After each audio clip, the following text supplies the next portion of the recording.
আসসালামু আলাইকুম। সবাই কেমন আছেন? আশা করি ভালো আছেন। যে যেখানে আছেন সুস্থ আছেন। আল্লাহ তাআলার অশেষ রহমতে আমরাও ভালো আছি।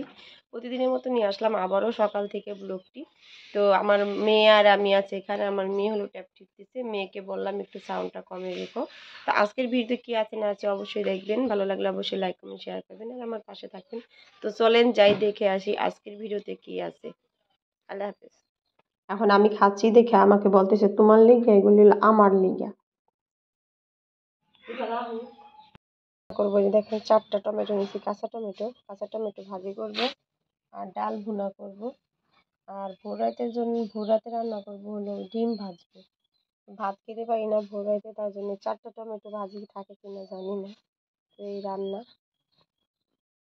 টমেটো কুটা নিয়েছি, সবকিছু কোটা কাটা হয়ে গেছে দেখতেই পাচ্ছেন। ইফতারির জন্য নিয়েছি, সবকিছু কুটে নিয়েছি। এখন চুলা ধরাই দিব। তো সবাই বসে রয়েছি ইফতারি সামনে নিয়ে, ইফতারি শরবত ফল সবকিছু সামনে নিয়ে হলো আমরা বসে রয়েছি। তো আজান দেয় নাই এখনো, কিছুক্ষণ ভিতরে আজান দিয়ে দিবে। সকলে জানলাম না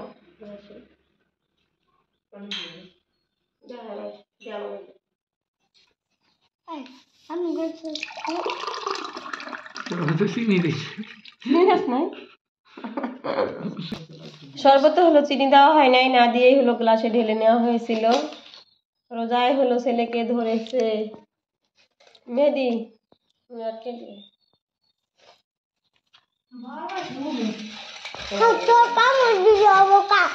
আর মেহেরুন তো ইফতার করতেই আছে না, ইফতার করতেছো। তো দেখেন মেহেরুন একটা দুর্ঘটনা ঘটে গেছে, একটু দেখাই। দেখেন ঠোঁটটার অবস্থাটা করছে কি। তো আর আব্বু ফোন দিছে, আর আব্বু বলে কি হয়েছে, কয় আমি পান খাইছি না, পান খেয়ে এটা করছি। আমার মা পান খাইছে, আমিও পান খাইছি, পান খাইয়ে আর ঠোঁটি করে হেলাইছি না, পান খাই হলো শরীর দুর্ঘটনা ঘটে হেলাইছে মেহেরুন।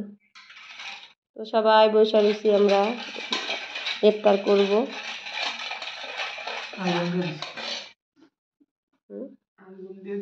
ও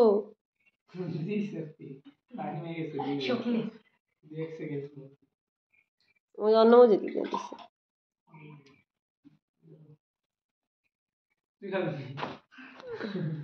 খা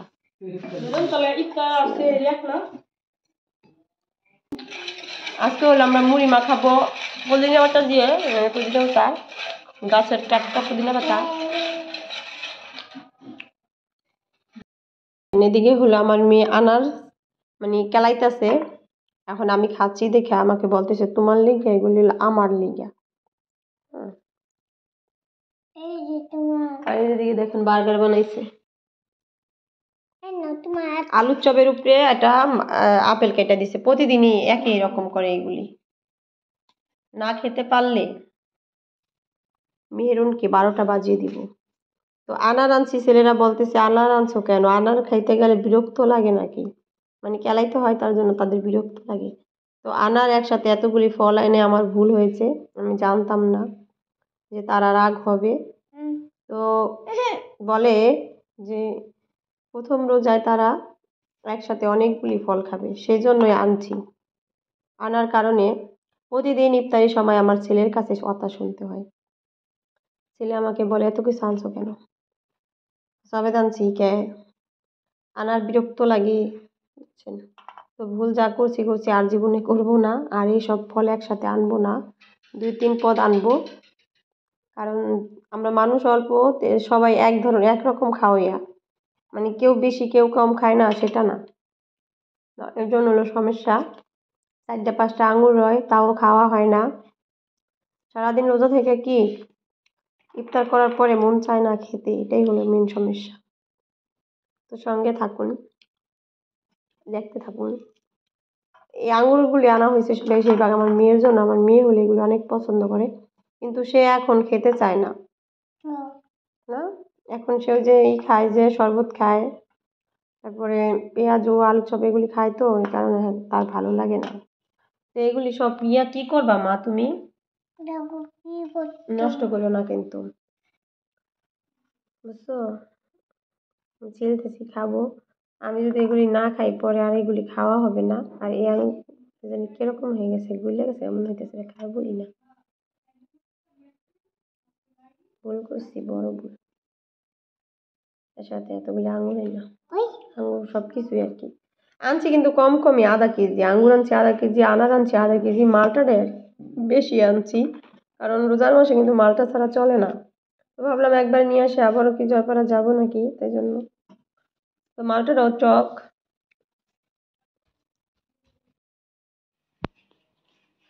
তো এখন হলো ভোর রাত, ভোর 4টা বাজে, 4টার বেশি বাজে। আমরা উঠে করছি। তো কালকে তো রান্না করছি যে ভুনা ডাল, আর ভাবি হলো কচুর তরকারি দিয়ে গেছে এগুলি। আর এখন হলো ভাজবো ডিম। আর কিছু খাই না, মাছ গোস্ত ভালো লাগে না, তার জন্য ভাবলাম ডিম ভাজি। ভোরের জন্য দেশি মুরগি 2টা ডিম নিয়ে নিছি। রোজার মাসে হলো ডিম কিনতে হয় না, মুরগিতে ডিম পাতেছে মাশাআল্লাহ, 2টা মুরগিতে ডিম পাতেছে। তো এগুলিতে আমার চলতেছে। সেদিন রান্না করছি 4টা, আজকে আবার নিচ্ছি 2টা ভাজার জন্য। কড়াইও চুলায় দিয়ে দিছি, চুলাটাও ধরাই দিছি, তেল দিয়ে দিই। শুকনো মরিচা হলো ডিমটা ভাজবো, কারণ শুকনো মরিচা ডিম ভাজলে হলো মজা লাগে বেশি। আগে যখন আমি বাড়িতে আইছিলাম প্রথম, তখন আমার পাকিস্তানি সোনালী মুরগি পালতাম, সোনালী মুরগি খাইতাম, মুরগি ডিম কিনতে হতো না। কিন্তু এখন সোনালী মুরগি পালি না। ওরা একটু বড় হয়ে যখনই ডিম পাড়তে লয় তখনই আর কি অবসর হয়ে যায়। এই জন্য পিঠে একটা মনে উঠে গেছে যে পালনই না যা। আর গাছ গাছলা কিছু থাকে না, সব খায় না। গাছটা বয়া থাকে, গাছটা বয়া থাকে, গাছটা বসে থাকে। মানে শিয়ালে নিয়ে যায়, আমার খুবই কষ্ট লাগে, এত কষ্ট করে পালি। তারপর তো কালকে হলো আমি যে রান্না করার সময় পেঁয়াজ কেটে রাখছি, কারণ ঘুরাইতে তারা হলো লেগে যাবে, তার জন্য এখন সেই কাটা পেঁয়াজ দিয়ে ডিমটা ভাজবো।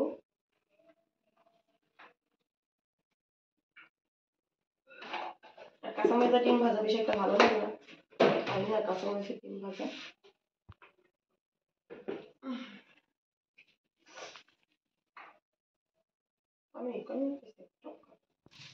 দেখেন এখানে আমি শুকনো মরিচ ভাজতেছি, আর এই যে হলো দুধ জাল দিয়ে রাখছি, ভাত। আর এই যে টমেটো ভাজি করছি, কালকে গাছ থেকে 4টা টমেটো আইনা।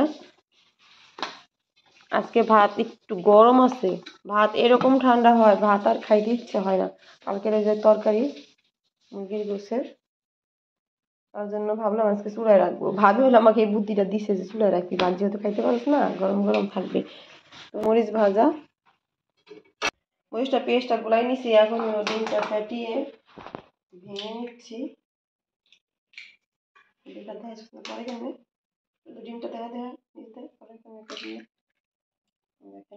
দেশি মুরগির ডিম যদি ভাইজা খান বা রান্না করে খান, আর মন চায় না যে পোল্ট্রি মুরগির ডিম খাই। মানে দেশি মুরগির ডিমের একটা স্বাদ অন্যরকম না। 2টা ডিম একসাথে নিয়ে নিলাম, একটু একটু করে ছিঁড়ে খাবো না।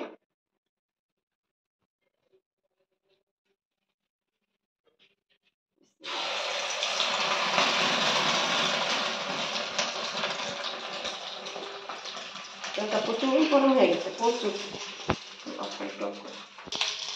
ডিমটা 1 পিঠ হয়ে গেছে মনে হচ্ছে, তারপর উল্টে নিলাম।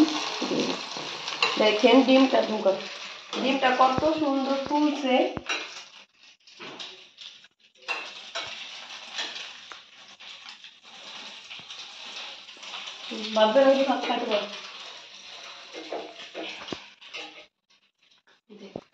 এদিকে হলো আমি ডিম ভাজতেছি, আর ছেলেরা হলো মুখ হাত ধুয়ে এসেছে, এখন ভাত খাবে। ভাত বার ডিমটাও ভাজা হয়ে যাচ্ছে, আর একটু সময় লাগবে হতে।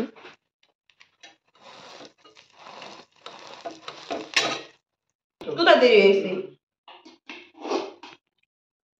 তো এই যে ডিম ভাজা দিয়ে আর টমেটো ভাজি দিয়ে ভাতটা নিয়ে নিলাম। তো আজকের ভিডিও এ পর্যন্তই। সবাই ভালো থাকবেন, সুস্থ থাকবেন, আর আমাদের জন্য দোয়া করবেন। বেশি বেশি করে লাইক কমেন্ট শেয়ার করবেন।